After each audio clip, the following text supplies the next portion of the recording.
Political plus news channel के सभी दर्शकों को मेरा नमस्कार। दोस्तों, संस्कार हमेशा घर से मिलते हैं, बड़ों से मिलते हैं, और अगर बड़ों के संस्कार ठीक ना हो तो उस आदमी के भी संस्कार ठीक नहीं होंगे। और लेकिन अगर किसी के घर बार ही ना हो, कुछ भी ना हो, ना माँ है ना बहन है ना कुछ, मतलब सब कुछ छोड़ छाड़ के भाग ले बचपन में ही, उसको संस्कार कहां से मिलेंगे। मैं आज बात कर रहा हूं 12 मई को जो प्रधानमंत्री जी ने राष्ट्र के नाम संदेश दिया, उसकी बात कर रहा हूं। मुझे ये राष्ट्र के नाम संदेश कुछ मतलब इस तरह से लगा जैसे कोई बीजेपी का टपोरी आदमी बीजेपी के चुनावी मंच पर भाषण दे रहा हो, और इसकी वजह है एक एक सबूत के साथ मैं आपके सामने रखने वाला हूं ये चीजें। ये वीडियो देख लीजिए पहले, और इस वीडियो को बहुत ध्यान से देखिएगा। एक एक शब्द को, एक एक इशारे को, सब चीजों को फिर बात करेंगे आपसे। ये देखिए, ये वीडियो है। राष्ट्र, हर नागरिक, हर समाज, हर वर्ग, हर राजनीतिक दल एक स्वर में आतंक के खिलाफ कड़ी कार्रवाई के लिए उठ खड़ा हुआ।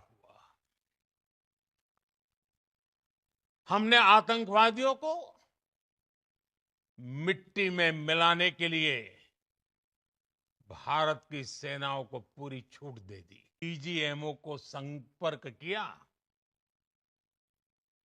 तब तक हम आतंकवाद के इंफ्रास्ट्रक्चर को बड़े पैमाने पर तबाह कर चुके थे। आतंकियों को मौत के घाट उतार दिया गया था।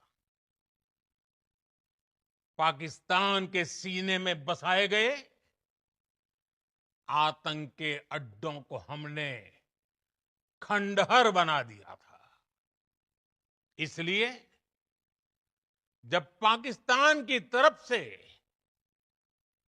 गुहार लगाई गई, पाकिस्तान की तरफ से जब ये कहा गया कि उसकी ओर से आगे कोई आतंकी गतिविधि और सैन्य दुस्साहस न, टेरर और ट्रेड एक साथ नहीं चल सकते, और पानी और खून भी एक साथ नहीं बह सकता। आपने ये प्रधानमंत्री जी का राष्ट्र के नाम संदेश देखा, और मैं चाहता हूं कि हर हिंदुस्तानी इस राष्ट्र के नाम संदेश को कई कई बार देखे, और एक एक शब्द, एक एक लाइन और एक एक संकेत को ध्यान से देखे, और फिर इसको एनालिस्ट करे कि ये क्या ये वास्तव में राष्ट्र के नाम संदेश था या भारतीय जनता पार्टी के किसी टपोरी नेता का मंच पर दिया हुआ भाषण था। सबूत के साथ एक एक बात को खुलासा करूंगा। वीडियो पर आखिरी तक बने रहिएगा। देखिए, पहली बात इन्होंने की, धर्म पूछ कर मारा। ये राष्ट्र के नाम संदेश की भाषा ही नहीं है। धर्म पूछ कर मारा, ये पाकिस्तान का भी एजेंडा है और भारतीय जनता पार्टी को शूट करता हुआ ये एजेंडा है।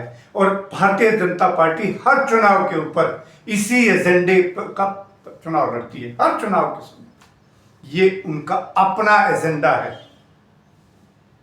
बीजेपी का एजेंडा है ये, धर्म पूछ कर मारा। क्या पता आपने उनको पहले ही सिखा के भेजा हो। पाकिस्तान आपका सहयोगी है, हर तरह से आपकी बात में बात मिलाता है। तो विचार करिएगा इस बात पर। अब मैंने टपोरी इसलिए कहा कि किसी टपोरी नेता का भाषण था बीजेपी के मंच पर, क्योंकि बीजेपी के नेता नहीं, टपोरी हैं जो कर्नल सोफिया को भी नहीं बख्शते, और जो हमारे विदेश सचिव तक को नहीं बख्शते, उसको ट्रोल करते हैं। ये इतनी बड़ी आर्मी, इन्होंने ट्रोल आर्मी खड़ी कर रखी है। ये किसी को नहीं बख्शते। और कितना बड़ा देशभक्त हो, कुछ हो, एक लाइन इनके हक में नहीं गई तो ये सारे के सारे जो है वो पीछे पड़ जाते हैं। मैं देखिए, कोई भी किसी भी देश का, अगर आप उस देश की नीति या उस देश की जो भी कोई बात अगर उसके बारे में जानना चाहते हैं तो राष्ट्र अध्यक्ष और राजदूत, ये दो ऐसे नागरिक होते हैं उस देश के, जो वो बोलते हैं, जो वो शब्द बोलते हैं, जो वो भाषा बोलते हैं, जो वो इशारा करते हैं, वो देश का माना जाता है। और मोदी जी आप संवैधानिक पद पर बैठे हैं, हमारे राष्ट्र अध्यक्ष हैं, बीजेपी के नेता नहीं हैं। आपने यहां पर जो भाषा इस राष्ट्र के नाम संदेश में जो दी गई, जो शब्द बोले गए और जो भाषा बोली गई और जो इशारे किए गए, उन पर एक एक पर मैं प्रकाश डालूंगा। जरा गौर से ध्यान से सुनिएगा। सबसे पहले बात इनके शब्दों की करते हैं। शब्द मिट्टी में मिला देंगे। पाकिस्तान हताशा में घिर गया था, निराशा में घिर गया था, बौखला गया था, पाकिस्तान को तबाह कर देंगे। क्या ये शब्द एक राष्ट्र अध्यक्ष के हैं? जी नहीं, बिल्कुल नहीं हो सकते। ये शब्द आपने किसी राष्ट्रदूत के नाम से सुने हैं इस तरह के शब्द? जब जो कि मैंने कहा राष्ट्रदूत और राष्ट्र अध्यक्ष, जो भी शब्द सारे भाषा बोलते हैं वो देश की मानी जाती है। क्या ये भारत की भाषा है? क्या हमारे ऐसे संस्कार हैं? जी नहीं। हम अपनी अगर खराब से खराब बात को भी कहेंगे तो एक संयमित तरीके से, वजनदार तरीके से कहेंगे, ना कि टपोरी शब्दों के साथ। दूसरी बात, भाषा। पानी और खून एक साथ नहीं बह सकते।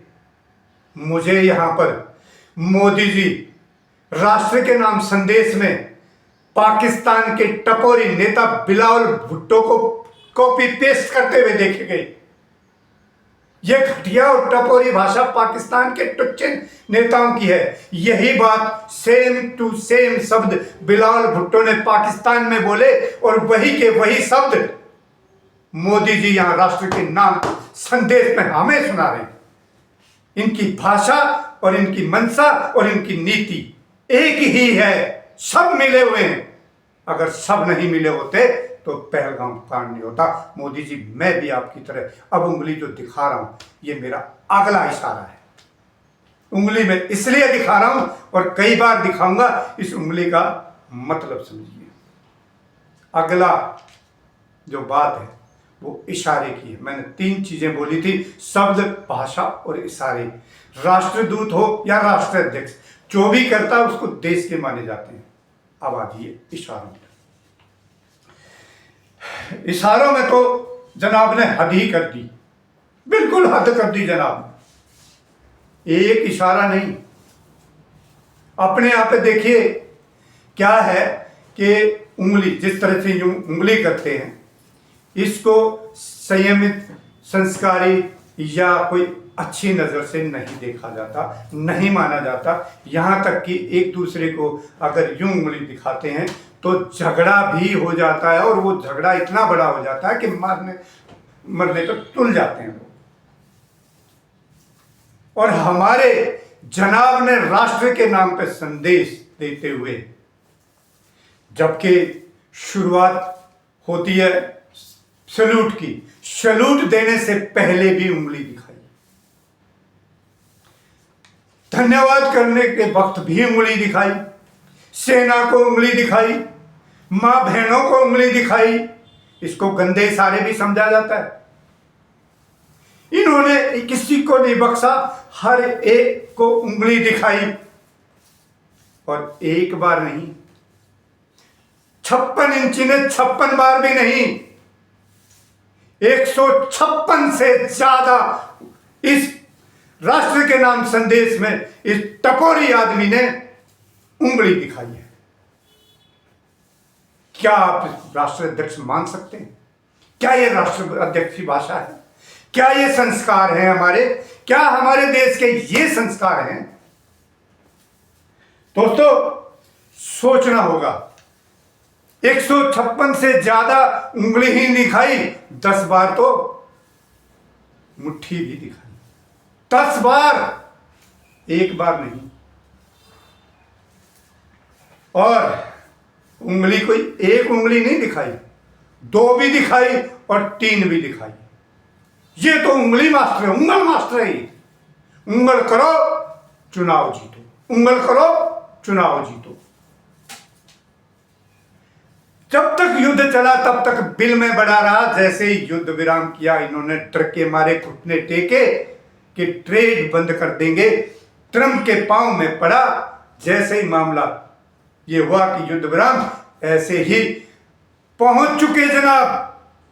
अब और फाजिल्का में फौजियों के बीच में ड्रामा करने के लिए, ये ड्रामा किंग है, ये देश के प्रधानमंत्री नहीं है। आज से पहले इस तरह से किसी भी युद्ध को किसी ने नहीं बनाया। ये देश की भावनाओं से खेल रहे हैं। और इसलिए शक लगता है कि पहलगामा हो या पहलगाम हो, उड़ी हो या कुछ भी हो, ये सारे के सारे ठीक चुनाव से पहले कैसे हादसे हो जाते हैं और कैसे ये डरपोक आदमी युद्ध को बीच में छोड़कर भाग सकता है। क्योंकि अब की बार वो जो टाई इनका होता था, पाकिस्तान जो इनका सहयोगी है चुनाव में, वो अब की बार कुछ उल्टा पड़ता हुआ दिखा। इस वजह से ये फंस गए, इनकी मजबूरी हो गई, जो इनको ट्रंप को फोन करना पड़ा। और ट्रंप भी मौके की ताब में था। ट्रंप ने पहली कंडीशन यही रखी कि चौधरी बनेगा तो चौधरी जो है डोनाल्ड ट्रंप बनेगा, सरपंच बनेगा तो वो बनेगा, और मैं सारे फैसले, और इनसे पूछे बिना। यह हकीकत है इस देश की। अगले ने फैसला भी सुना दिया। ये राष्ट्र के नाम संदेश दे रहे, उससे आधा घंटा पहले वो वहां पे प्रेस कॉन्फ्रेंस करके ये कह रहे हैं कि मैंने इनको धमका दिया था कि ट्रेड बंद कर दूंगा, व्यापार बंद कर दूंगा। आपको उंगली दिखाई थी, ट्रंप ने आपको उंगली दिखाई थी। 1 नहीं, 2 नहीं, 3 उंगली दिखाई थी। ट्रेड बंद कर दूंगा, सरपंच मैं बनूंगा और कश्मीर का फैसला भी मैं करूंगा। अगर आप में दम हो तो एक प्रेस कॉन्फ्रेंस करके ये कह दीजिए कि ट्रंप तो जो है वो मंदबुद्धि आदमी है, वो जेलेंस्की के मामले में भी देखा गया, और वो कुछ का कुछ बोलता है कि 1000 साल पुराना झगड़ा है।